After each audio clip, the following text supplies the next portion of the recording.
add real quick.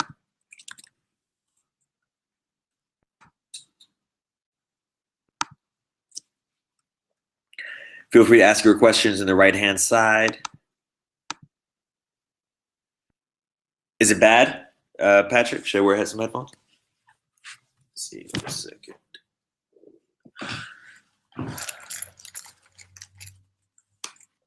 Oh, the big one? Cool. I mean, I got headphones.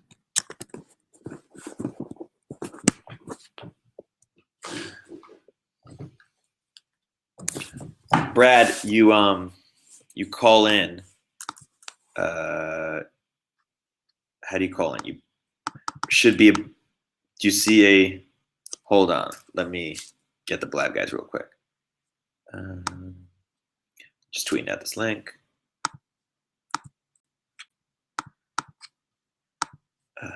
Hold on.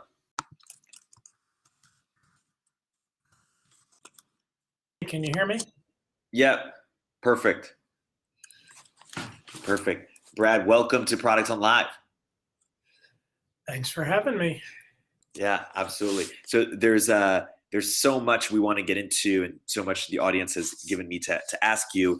But first, I wanted to start off with when you were in high school and in college, what did you think you wanted to be when you grew up? What did you think your career path was going to be? Well, it's a bizarre question for me to answer because I never had the idea of a career path. When I was 10, my dad was a doctor, and his dad came to America, was an immigrant. And when my dad was a kid, his dad said to him, "You can be anything you want as long as it's a doctor."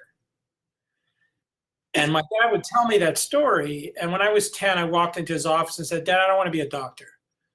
Because I hated like going on rounds with him. I hated the whole doctor thing. And he reminded me of his father's story. And he said to me, "Brad, you can be anything you want." And so I carried that around since I was about 10. And when I went to school, I had already worked the summer, but before my first year of college, I'd worked for a startup as their first software developer. And I did that for the first year in college. So kind of from the very beginning, I was always working as somebody writing software, working for startups. And I started my first business while I was in school. So I never really thought about what is my career going to be. And that's why it's a bizarre question to me. Term career never really made sense to you. Why does it not? What's the big misconception with the term? Is it too linear?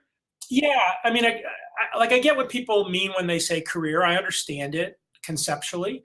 I think What Color Is Your Parachute was a book that came out maybe when I was in high school or in my 20s and was like the popular book, and sort of the notion of developing a career came out. I went to MIT, and when I was a freshman, like the idea of what you did when you graduate was important. And so people would be talking about, I got a $40,000 engineering job at such and such a company. But I never connected to any of that. None of it ever felt like me. And so, even today, I'm 50. When I think back, what's my career been? It's not really a career. It's just a bunch of shit that I've done. Ask you now, you're at parties and people say, if people don't already know who you are, they say, "What do you do?" When somebody says to me, "What do I do?" I actually now answer, I try to have a happy life. It depends on. First, I don't like to go to parties, so I don't go to that many parties. But let's assume I went to a party. My answer is probably more around. I invest in early stage technology companies. I help people start companies, something like that. I mean, I try to get away from the "what do you do" question pretty quickly because I find it to be the least interesting thing to talk about. I also happen to live in Boulder, where nobody asks you what you do. They ask you, when they say, "What do you do?" they mean, do you run marathons? Do you do Ironmans? Do you rock climb, right? So it's context matters. Like on the East Coast, they say, "Where did you go to school?" Right? That whole thing of the different places mean different things.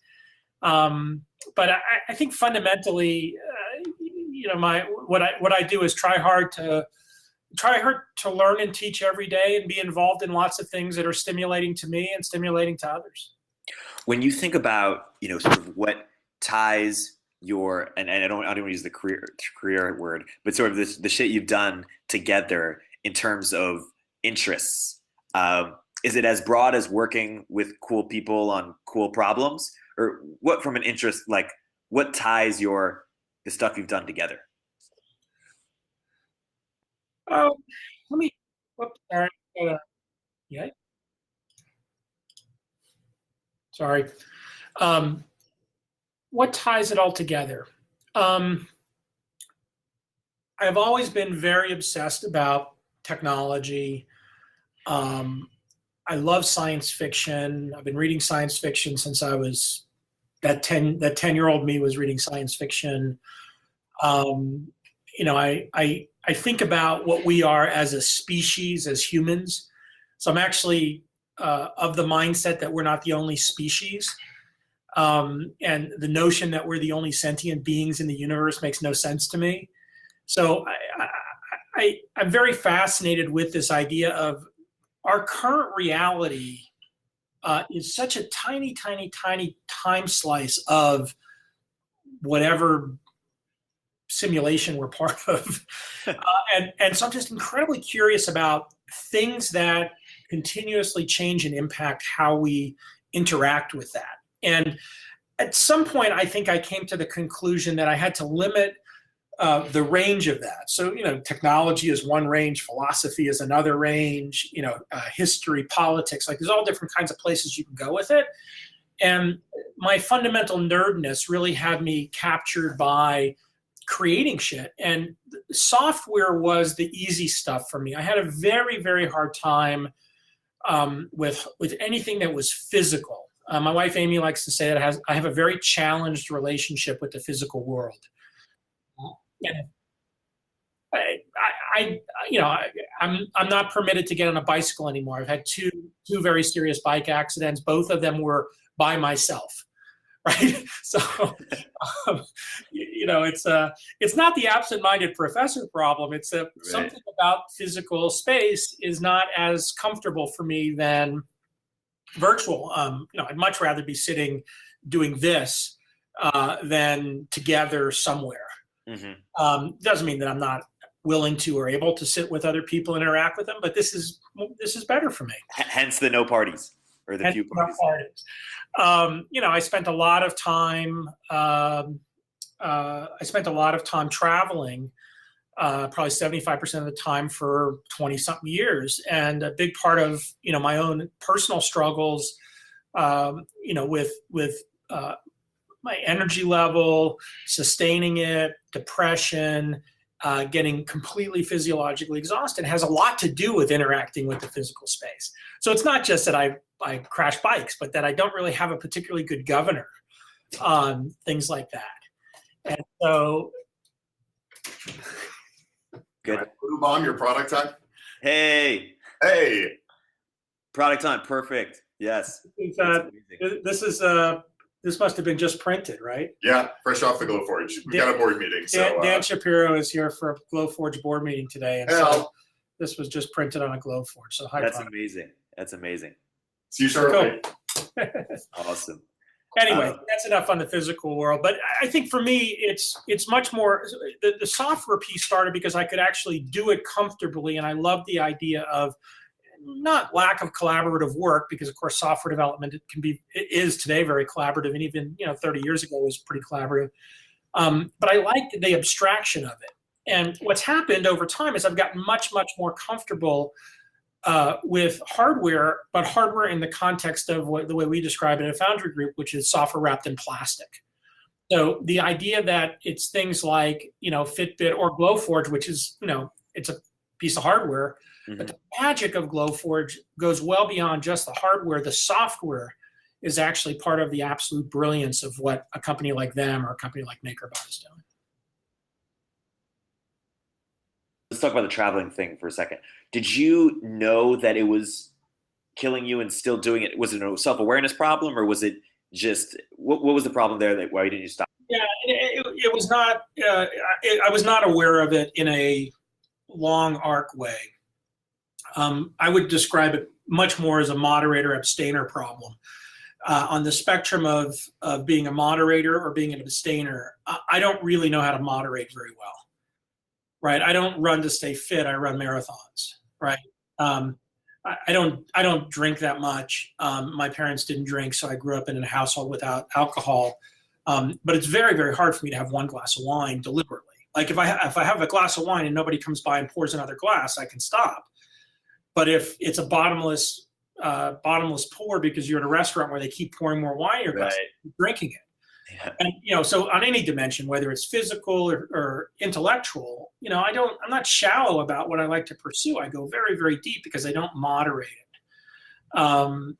The end result of that was the travel was very linked to that dynamic for me. I really didn't think about putting limits on what I was doing as a way of nurturing myself, but instead I couldn't moderate.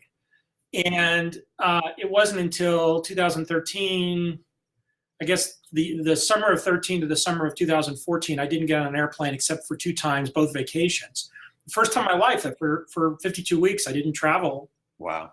Almost every week. And it was awesome. And it recalibrated and reprogrammed a lot of the ways I think about my work and how I do my work. But I categorize that very clearly as the abstainer moderator problem.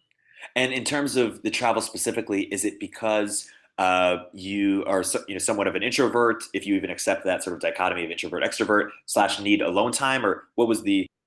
Yeah, well, I accept the dichotomy. I'm a deep introvert that is very, very comfortable in an extrovert environment. So my definition of introvert extrovert for people that don't really grok the words is spending time with a bunch of people depletes an introvert, and spending time alone fills up the tank. And an extrovert's the opposite. Spending time alone depletes the extrovert, and spending time with a bunch of other people fill up the tank. So I can spend a lot of time with lots of other people. It just depletes the tank. So that's part one. Part two is now that I'm 50, it's easy to reflect. When I was 25, I felt completely indestructible. Even when I was 35, I felt pretty indestructible. We're not indestructible. When you're 50, you had plenty of people who die normally. I mean, it's tragic because it's young, but die from stuff. And all of a sudden you realize that, it is a finite phenomena, and the fatigue is not just something you can sort of work through. And then for me, the fatigue manifests itself in lots of other ways, as it does with many people, in terms of it having emotional and mental health impacts. So as I get more and more worn out, I power through. I'm very functional, but that doesn't mean I feel good or I'm happy or I'm in a good place. Right. And it's worse and worse. And in the absence of being able to define a limit, right, the abstainer moderator problem again, you don't realize, well, I just got to moderate. I just got to take it easy this week. Right. And it's interesting. There's some people who are, and maybe you are to some extent, a combination of, recharged when they're alone, but also like to communicate with a mass audience, like to write, like to tweet. Chris Sacca comes to mind. Someone moved to Truckee, right, to sort of get away from the coffee meetings, but loves sort of the mass communication on Twitter. Well, separate the activities, right? So I live in Boulder deliberately, right? I'm here. I don't remember where it was in my adult life, but somewhere in my 20s, I became very fascinated with Warren Buffett. And the idea that this guy lived in Omaha. Yeah. And, I formed early this view that you could live wherever you want, and you should live where you want to live and then build your life around it. And that was part of the moving from Boston to Boulder. I have lots of friends here. I used to travel a lot, so I was constantly going to other places. I have lots of people that come to me. I mean, Dan and his team at Glowforge are here today to spend a chunk of time, and we're going to have very deep, thoughtful, uninterrupted time, right? So it's not that I flew somewhere, I'm exhausted because I flew from somewhere else and I'm here for the meeting and I want to get out of the meeting as quickly as I can to go back home or to the obligatory dinner and then get up early the next morning and go somewhere else. We just have whatever time we have, starting, at 3 p.m, going until when we're done. So I think that's very separate from communicating to a lot of people, to sharing things, to having a voice. And I think having a voice, if you're comfortable that judgment of your voice is not the thing you're searching for an answer to. And you're willing to just put your voice out there for some reason. And reason for me is mostly to think out loud and to learn and get feedback, and to be exposed, and get interwoven with interesting things. Being physically with a lot of people and trying to do that is actually incredibly inefficient. Yep. Right. So this notion that you're trying to do it by being physically interacting with a lot of people is maybe the least efficient way to have those kinds of goals. If your goals are different, right? If your goals are to build a transactional relationship, right? It's actually in some ways easier to build a transactional relationship face to face, right? That's why people still do that. Right. But do I need to fly to, wherever you are to get in a studio with you, to be face to face, to talk about how? No, it's very inefficient. And so I think part of the joy of separating those two constructs, right, and sort of on a ramble, but the ramble is the two constructs are one, this notion of being around a lot of other people and interacting with them. And the second is having a voice for a goal. And I think the miss for a lot of people is that they don't separate those two. Right. No, and I'm asking because I think I have something similar where I could see myself doing something like that. So this question is, how do you deal with the person who says, hey, I haven't seen you in 6 months or a year and I miss you. I would love to see you in person. We've been chatting over email, but I haven't seen you. And, there's too many people that say that, or you can't make it, but you want to appreciate that person. Well, it varies. So I'll give an example. This morning, I sent an email to a friend who lives in Boston who I haven't seen in a while. Somebody I've done a lot of stuff with over the years. And I sent him a note. I said, I miss you. When are our paths going to cross again? Dinner's on me wherever we are. And he sent me back a note pretty quickly and said, you beat me to it. I was thinking the same thing a couple of days ago and I just hadn't got around to it. I'm going to be in Boulder on such and such a day for a thing that I'm happen to be here for as well. I said, great, let's lock it down now. It's in May. We'll get together at dinner in May. That's very different than the 50 emails a day that I get from people who say, can we have coffee? And the answer is no, I don't. I have 24 hours a day. I'm going to spend, as I'm getting older, I'm spending more, not less of them sleeping. So I'm going to spend 8 of them sleeping. My Fitbit tells me I need 8 hours of sleep, so I believe it. And I'm going to spend 8 hours sleeping, and I'm going to spend a chunk of time with Amy, and I'm going to spend a chunk of time by myself, and then I've got some stuff I got to do. And when you add it all up, I don't got much time left. And I'm going to spend that time deliberately how I want rather than reactively. And so that's how I've started to process it. I used to meet with a lot more people.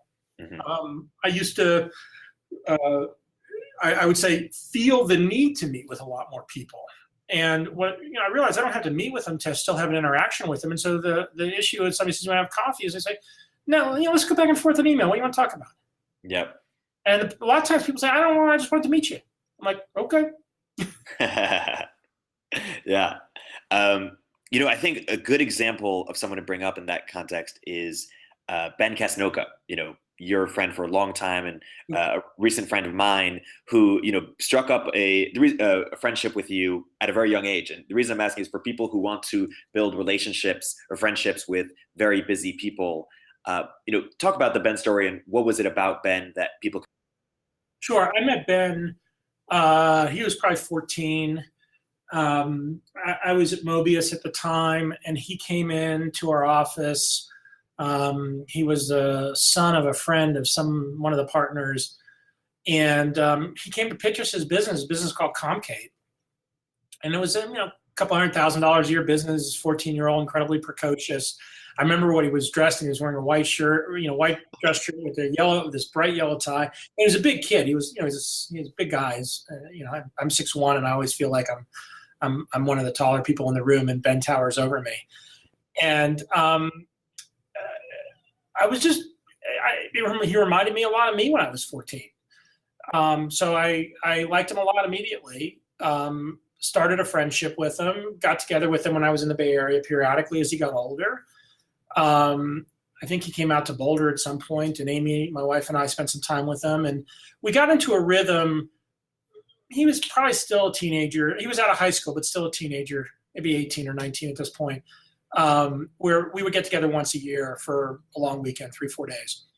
And that's continued for, I think it's 26, 27, 28, something. So, almost a decade. And, the emotional intimacy that you develop can be very powerful. And I think the relationship that he and I and Amy have developed, is a pretty profound one, because it's not paternalistic, it's peer, but with an age gap. Right. I mean, he's probably, Amy and I didn't have kids, but you could imagine that we'd have kids in, at this point, if we had kids early in our relationship, we could have kids in our 20s. So it's sort of in that, on the edge of that. It sort of is a business relationship, but not really. It's a life relationship. And, I've learned an enormous amount from him, and he's challenged me on a lot of things and made me think about a lot of stuff. And I hope vice versa. And fundamentally, it's the kind of relationship I want more of, not less of, right? You want those deep relationships where you're constantly learning from each other. You have this deep emotional intimacy. You don't have to be together all the time, right? You can see each other once a year for a couple of days. But that doesn't mean that you don't interact, but you don't have to interact all the time. You don't have to be interwoven in everything each other are doing. One thing, do you have an echo in your background? Or no, it's me tapping my foot. Okay. One thing that I've talked about with Ben is that a lot of heroes in his life and my life don't have kids and have deliberately decided not to have kids. Yeah. Is this something you stayed the consistent thought as you've gotten older? How have you thought about it, and how do you advise people in our situation, late 20s, maybe early 30s on, Yeah, there's actually a really, really, really great line in the current House of Cards. I don't think I'll spoil anything for anybody, but one of the characters asks Claire, do you regret not having kids? And Claire turns immediately and says back to the other character, do you regret having kids? It's just like, it's perfect. And that actually describes how Amy and I think about it. Like, it's a choice. And, if you want to be reductionist about it, it's a 2x2 matrix, right? You have, each partner on one axis, and you have yes, yes, no, no, right? And if you're in the bottom box, no, no, easy. If you're in the top box, yes, yes, easy. And if you're in one of the other boxes, it's hard. Right. And what Amy and I did, the way we came to it, is every year we talked about it on the same day, which happened to be my birthday. So it was one of the birthday topics every year. And we'd say, do you want, let's talk about it. You want to have kids? And the conversation never lasted more than 60 seconds. And for the first 5 or 6 years that we were together, brought it up every year. Nope. Okay. Talk about it next year. Brought it up next year. Nope. And when I was 31, I went and got fixed. And that's a pretty permanent decision. It's not a 100% permanent decision. Right. But it was deliberate. Like, it was a choice that we were making. And if at any point either of us had said yes, then we would have had a much longer than 60-second discussion. And I think that that's the essence of it. I think people default into, in American society in 2016, you all of a sudden you start to feel pressure at some point to have kids. It's sociological pressure. It's the shit you see on TV. All your friends are having kids. Your parents are talking about their need for grandchildren. Well, whatever that is. And that may not be a 2016 thing. That's been going on probably since the beginning of man, or beginning of humans. And the issue becomes, like so many other things we do, there's so much power if you're deliberate about your choices. And your choice of a yes is just as important as your choice of a no, and vice versa. And the miss is that so many times people don't spend the time to make a choice. You default into it. You think it's, required. It just sort of happens. So whether it's about kids or a business decision or a new product or a partnership or whatever, being deliberate about the decision is important. In the moment when you thought, when you most wanted to have kids, or when you were most open, if there was even just one moment of, hey, maybe it would be cool, what was the reason why maybe it would be cool? Like legacy? We never had We never had that moment. Wow. We really, literally never had that moment. Wow. There's probably a long list of reasons why we never had that moment, but there was never, hey, maybe we should think about it. It was, are you interested? No. Are you interested? No. Okay. Right. Switching gears a bit, one thing we've gone back and forth on, and you've written for a long time about, and we alluded to earlier, is sort of is mental health, depression, especially as it relates to startups. Obviously, not exclusive to startups, but that's just the world we're in. You've been writing about it for years now. Have you seen it get better? Have you seen it get worse? What have you seen? We'll separate two things. One is the issue of mental health, and the other is the discussion of the issue. I don't think the issue has changed at all. I think that it's the same issue that's always existed. I mean, I talk openly about my own struggles, that have gone back 30 years or 25 years. I know plenty of other people who have struggled. There's lots of sort of anecdotal stories, that go back in time. And then there's, sort of lots of speculation. And then there's some people that are very famous that have come out late in life and talked about their own struggles at different points in their career, but very few. But I don't think that's changed. I don't think the pressure and the dynamics and the stress and the triggers and the things that cause instantiation of different kinds of mental health issues, whether it be anxiety or depression or something more significant, I don't think that's changed. I think what has changed, and I think it's only changed in the last couple of years, but I think it has changed meaningfully, is our ability to talk about the issues and explore the issue and try to understand it. And I use the word ability. I thought about it for a sec, and then I thought about it after I used it. I think ability is the right word. There is still an enormous stigma associated with any sort of mental health issues, especially in the context of business. Long list of easy things to talk about that are uncomfortable, right? If I talk about being depressed, does that mean that people are going to be afraid to invest in me? If I talk about being anxious, will that mean that people won't follow me as a leader? Whatever, right? Go down the list of how you talk about it. If I talk about that I do therapy, will people look at me differently? That's different than the ability to even talk about, like, this is normal, right? If you're a CEO and you say you've never had a day that was fucked up, you're lying. You're full of shit. I mean, it's just not true. If you're a CEO and you said you never had a day, or a founder, you've never had a day where you woke up in the morning and you felt like a fraud. You felt like an imposter. You felt like you couldn't get out of bed. You were afraid of what was going to happen. Okay, whatever. I mean, maybe you're a mutant, right? You're different. That's not how it works. Like, we're humans. We're bags of chemicals, and the bags of chemicals mix in different kinds of ways. And so I think what has really fundamentally changed is our ability as a startup community, as a very broad worldwide thing, right? We're talking about startups all the time around the world. This is now becoming part of the conversation. And I don't think that solves anything, but just making it okay for it to be part of the conversation, I think, is critically important. What's the next evolution of that? Once we are talking about it, what can we do? Yeah, I think it happens bottoms up, not top down. I think there's a lot of discussions about how to change things structurally. I don't think any of that stuff probably manifests itself. I see it just within, for example, the companies we've invested in, and the use of coaching and the ability of peers to talk to each other about their struggles. And the fact that when we've made an investment in a new company and one of the founders is struggling, that they feel like they can be safe raising the issue and asking for some people that they can talk to, which isn't necessarily me, but, hey, I saw that person X has talked openly about their own struggles. Are they willing to talk about it? Or I'm having these feelings. Are they normal? Like, even the fact that those can be surfaced bottom up in a founder investor or founder to founder interaction, I think is hugely impactful, and it builds over time. In your darkest moments, what did you find that was most grounding or most helpful to bring yourself?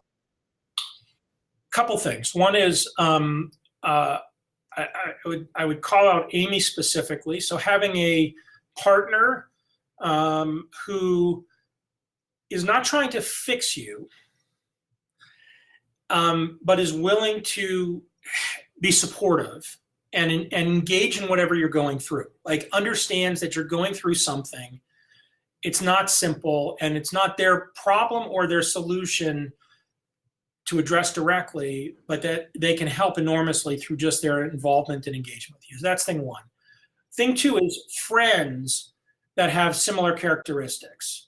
And an example of that, I had several friends, one of my closest friends and oldest friends, my first business partner who knew me when I was depressed the first time and knows me probably as well as anybody on this planet, Dave. He would call me up a couple of years ago when I struggled for about 6 months. He would call me up and say, hey, I'm nearby, I want to go for a walk. And what Dave knew is I love to go for walks. And we go for a walk and we didn't have to talk about anything. We just go for a walk. And just being with somebody who was proactively saying, hey, let's do this. And if I said, I don't feel like I don't have time, that would have been perfectly okay. Having people like that again, are not trying to fix you. They're not telling you it's going to be okay. They're not trying to reassure you. They're not trying to justify anything. They're just there. And they're able to let you be how you are. That's incredibly helpful. The last is the non-people side of it is I've tried a bunch of things over the years, and I've learned a bunch of stuff that I now know really works. So, when I'm either depressed or feeling very anxious or exhausted, sleep more, stop drinking, don't drink coffee, I don't wake up with an alarm clock anymore, ever. I just stopped doing that. So I wake up when I wake up. Say no to stuff that's going to cause you more stress, right? I need to spend a lot of time myself when I need to recharge. So, spend time by myself. Like whatever those things are, do them. I think you wrote that you woke up with without alarm clock, like years ago. And then I said, I remember reading it. It's like, oh, that's a great idea. I should do that. So even helping your sharing tactics is also very helpful to other people. I mean, that one's been transformative to me. I was that guy that woke up at 5 o'clock in the morning every morning, no matter what time zone I was in. Yeah. I don't know what ego attachment I had to that stupid thing, but I mean, you could do it. Like I could pull it off till about Friday, and then on Fridays I'd maybe have to sleep until 6. But it was fucked up, and I was always tired, and I binge slept. I mean, I have this incredible ability to sleep on airplanes. So wheels up to wheels down, I can sleep the whole way. But now I understand it's crappy sleep, right? You're not really getting good sleep. But the other was I could sleep 12, 14 hours on Saturday. Yeah. Let's talk about ego attachment. I mean, yeah, sure. How have you are you a deep meditator, or how have you sort of thought about reducing ego in your own life? Or yeah, so on meditation, I have absorbed something Jerry Colonna from Reboot, who's a close friend, told me early on when I finally started to practice meditating. He said, it's called meditation practice for a reason. Said you don't want to get an A. Your goal is not to get an A in meditation, just to practice. And so I have no goals with how I meditate. I have no rhythm. I have to, I don't have to. I just do it when I feel like it. So that's piece one. Piece two is in terms of ego and ego attachment, I think I have been for a very long time aware of how intrinsically motivated I am. So this has a lot to do with ego, in my mind at least, which is on a spectrum from intrinsically motivated to extrinsically motivated. People fall on the spectrum, and you're not a savant on either end of it. But extrinsically motivated is what are those little things in the corner of my picture? They're little hands clapping. I've got 336 and you've got 151, so I must be better than you. Come on, give me some more. I want some more, so I'm better than him. Click on those things. Give me some more. Yeah, oh, the love. I'm 400 and something now. That's extrinsically motivated, right? I don't give a fuck what that is, but that's, thank you for doing it. Now give Eric some so he can catch up with me a little bit. Now I feel right? But that's extrinsic motivation. Intrinsic motivation is the other end of the spectrum, is that something drives you intrinsically that motivates you intrinsically. For me, for many years, it was learning. And part of my struggle with depression in my late 40s was the amount of time I was spending teaching versus learning. I felt like I was spending all my time teaching and none of my time learning, and it was a glitch. Like I realized, oh shit, I'm almost 50. So teaching and learning are kind of the same thing. I learn a lot when I teach, and why can't I just make them the same thing? So I was able to, as you know, my engineer brain was able to rewire that. So I think of teaching and learning now as the same thing and as being the intrinsic motivator. So I'm in a good place. I'm in my happy place if I'm teaching or learning. But let me get to ego for a sec, right? So if you think about that, and then I'll carry on with it. If you think about ego, if you're intrinsically motivated, much of the ego dynamic is internal. So the ego is not an externally focused ego. So much of it is with yourself. Am I learning what I want to be learning? Right? And so the result is the external stuff. Again, I said, you're not a savant. I'm not a zero on the extrinsic spectrum. It's nice that I have 644 claps now. Thank you. I'll take a few more. Right? But it doesn't mean that much to me. I've actually learned not to be a jerk about it. I used to get awards, and I didn't want to go to the events that I got an award at. And I realized at some point that the award wasn't for me. It was for the organization that was giving the award. Mm-hmm. And a lot of people like getting the award, so that's fun. For me, it was almost a burden. But then I was helping support the organization, and I learned how to be much more gracious about it. Oh, now Eric's got more than me. Anyway, so that's the ego becomes internal rather than external. Well, I think almost you're rare in terms of being intrinsically motivated, in that we're taught, in high school, right, in college, to get the A, we're sort of conditioned to be externally motivated. How do people who are sort of wired to be externally motivated sort of rewire to become intrinsically? Well, it might not be that you can rewire. It's more, I would actually suggest it's much more of your own journey, right? So there's a phrase, again, I'll give Jerry Cullen a phrase in airtime. It's called sort of radical self-inquiry. The sort of notion that as humans, it's very, very powerful if we're on this continuous journey of radical self-inquiry. What that means in practical terms is, wherever you are on March 29th, 2016, you're going to be somewhere different on March 30th. And you're going to be, continuously learning and changing. And one of the vectors that you can really put a lot of energy into learning and changing is what motivates you, and what motivates, what causes you to react positively or react negatively to different stimuli.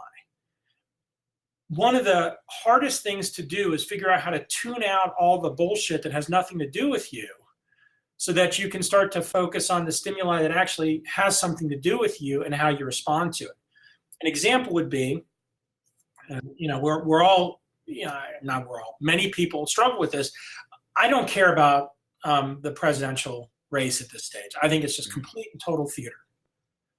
And yet I can't help myself when I see something that I find offensive to make a comment about it to a friend.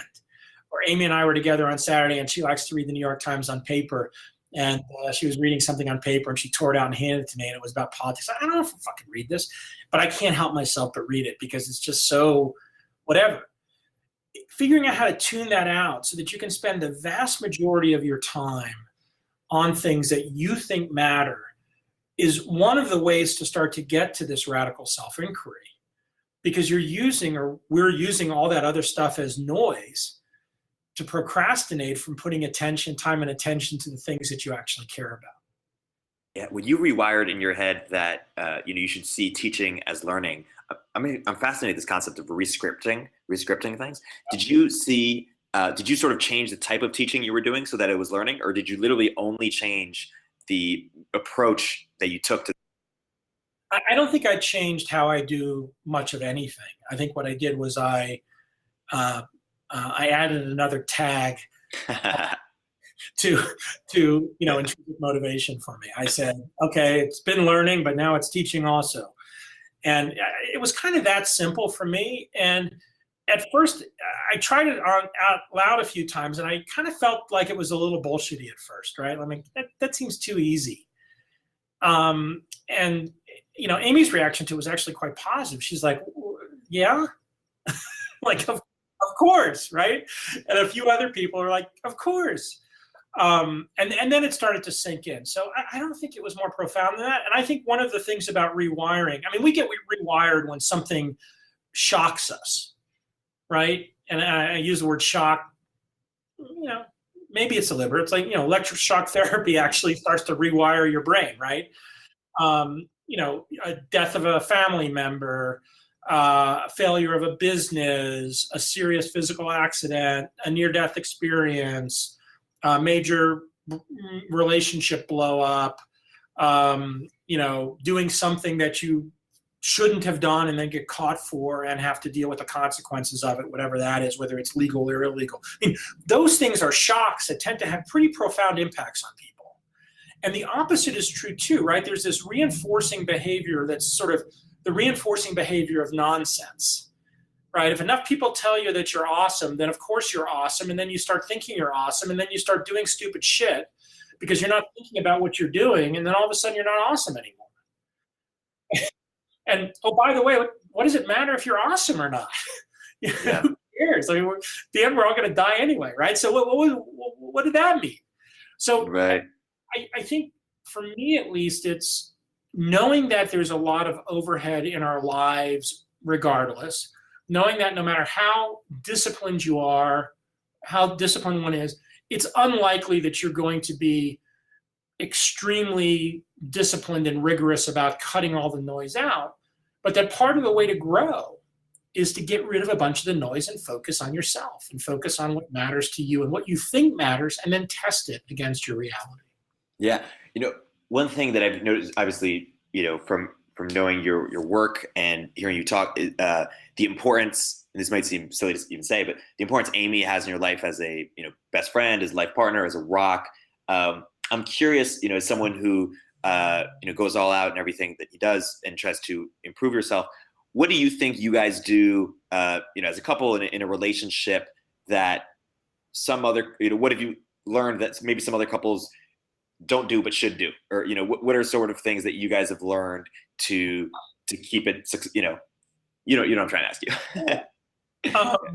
Well, the first is that, and it's a thing I didn't do well for the first 10 years of our relationship, is that we both make sure that our words match our actions.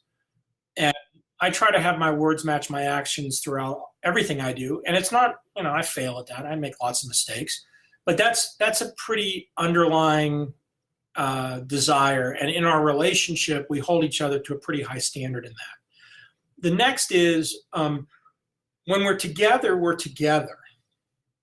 And so it doesn't matter where we are. It doesn't matter whether we're in our house or in an airport or in a restaurant or at a friend's house or in the car.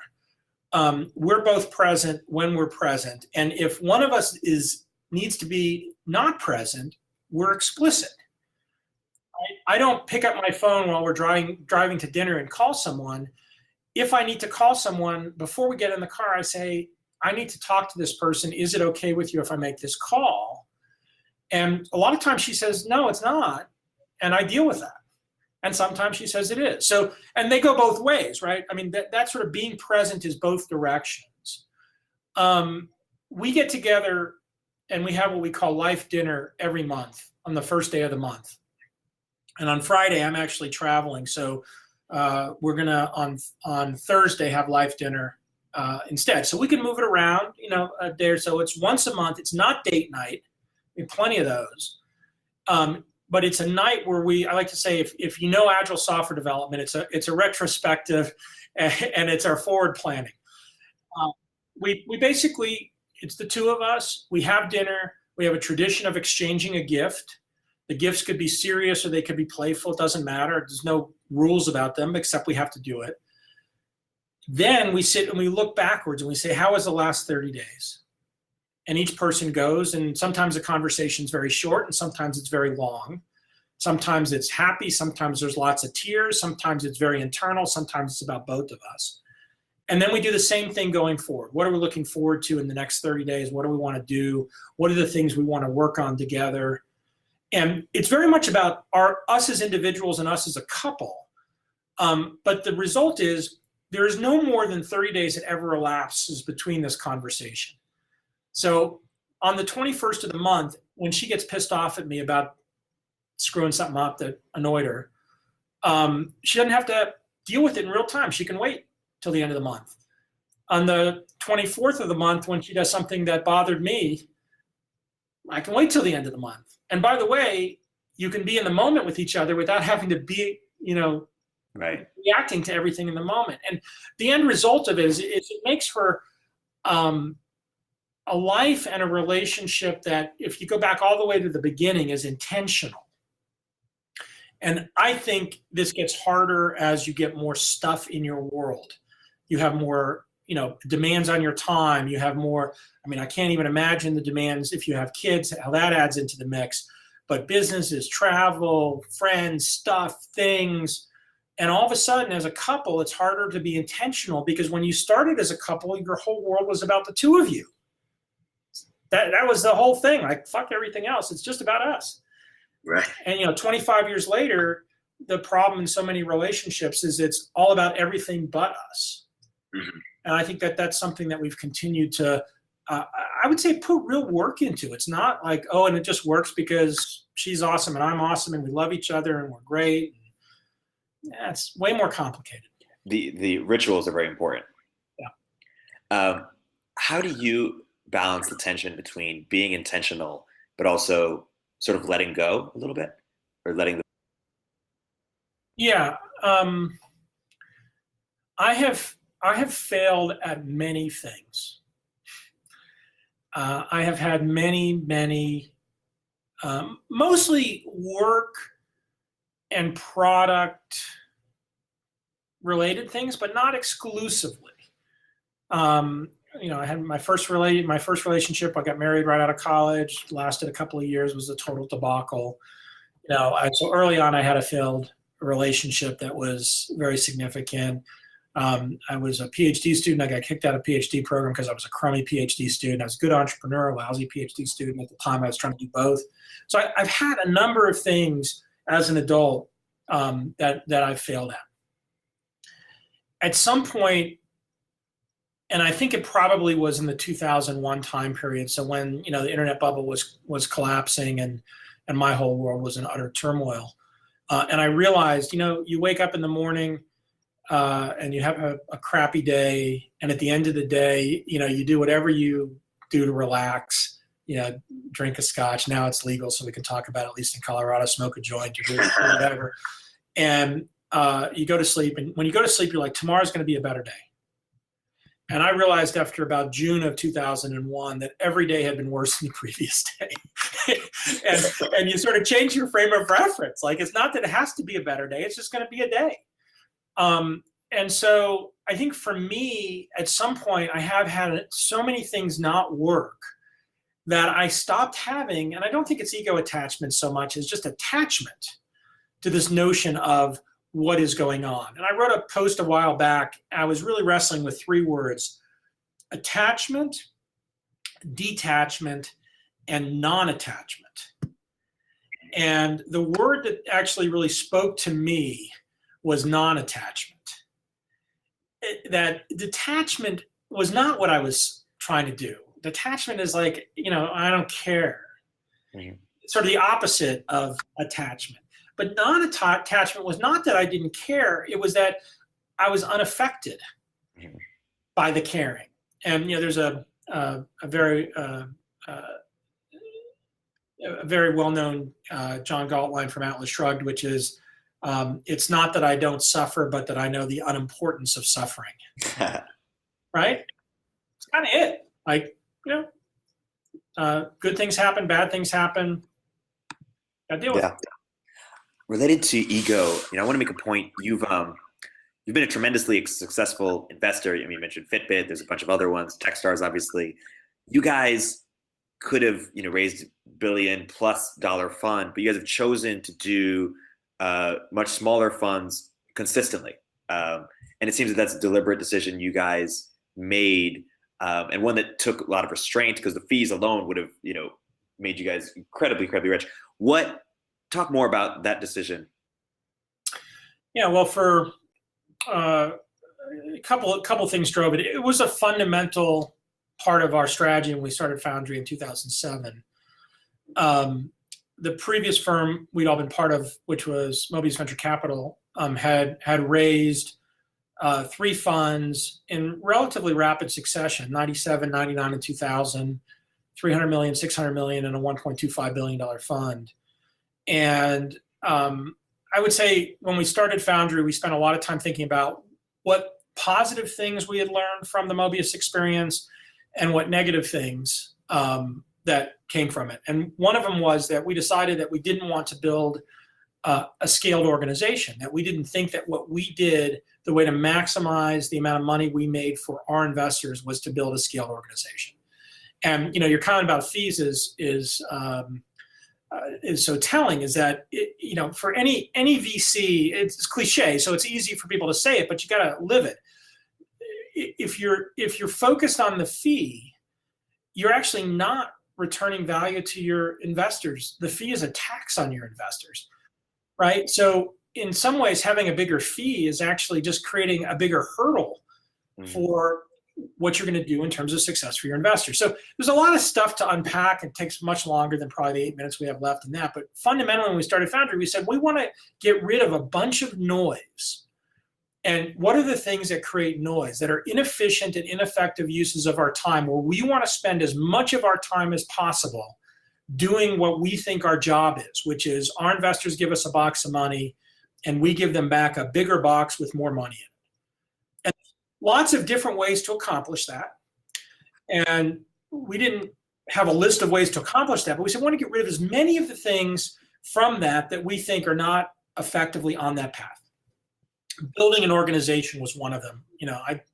We knew how much time gets spent building and scaling an organization as a venture firm, and you end up having, in some cases, you can see at venture firms where some of the strongest partners from the investing side are spending most of their time managing and trying to build and lead the firm rather than focusing on investing in companies. Another was that fundraising is a huge time commitment. Even for successful funds, fundraising, there's periods of time where fundraising is relatively easy, but in general, fundraising is very challenging. And by constraining the size of the fund, we basically created a world in which, if we were doing well, our existing investors would want to continue to invest with us. And if we weren't, that was a different problem. And so when we raised our first fund, we decided we would raise every fund the same size.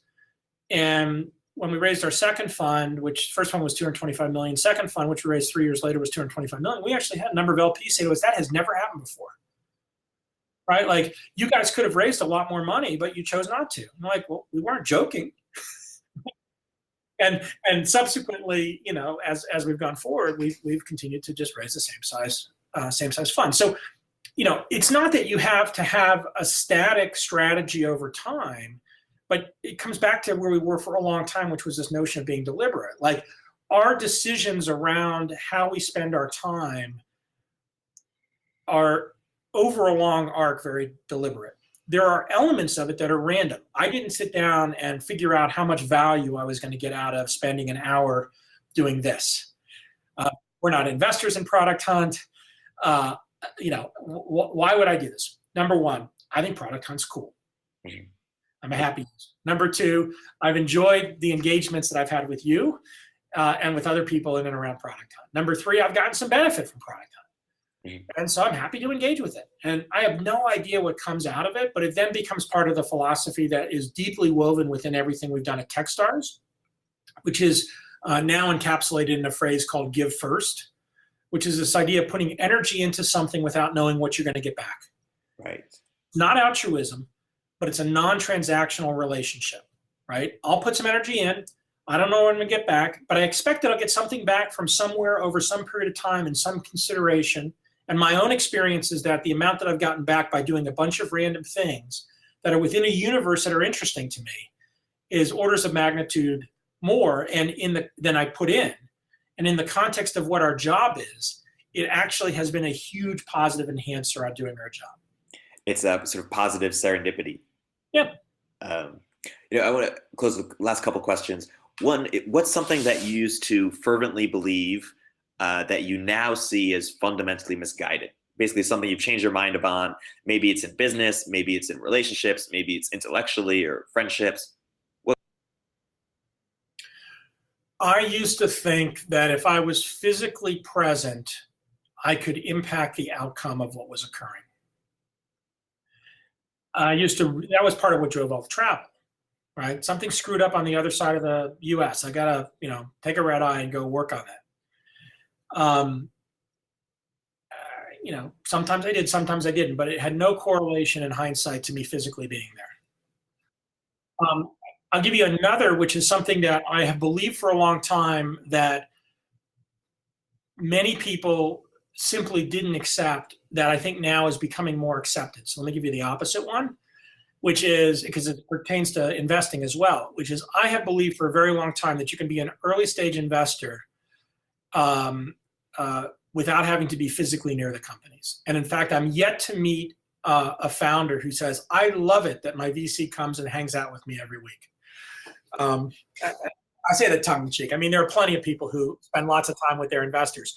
But when I started investing in the 1990s, the idea that you had to be physically close to your companies at the beginning as a seed or early stage investor was paramount.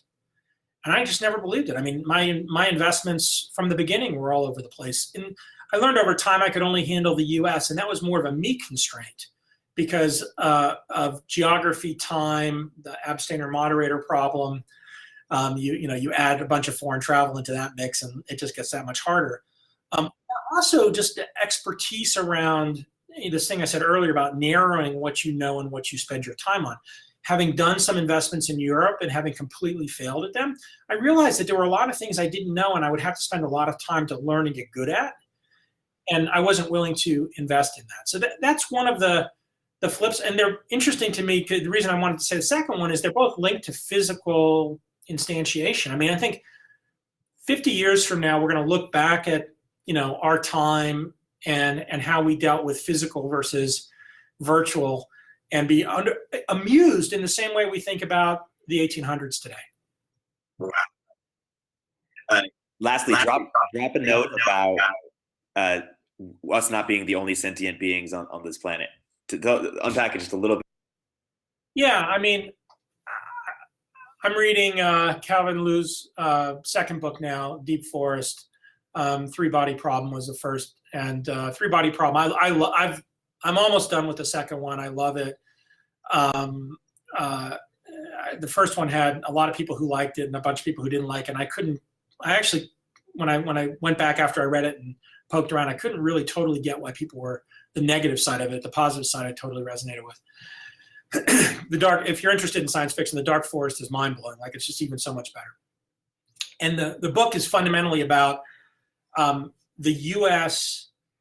world, Earth, humans, encountering another species, and then what happens over, a roughly 250-year period. And it's so well done in terms of how he approached the problem. It was originally written in Chinese, so it's got this wonderful awkwardness in the translation that makes it even harder and more mysterious and unworldly in some ways to an American science fiction reader.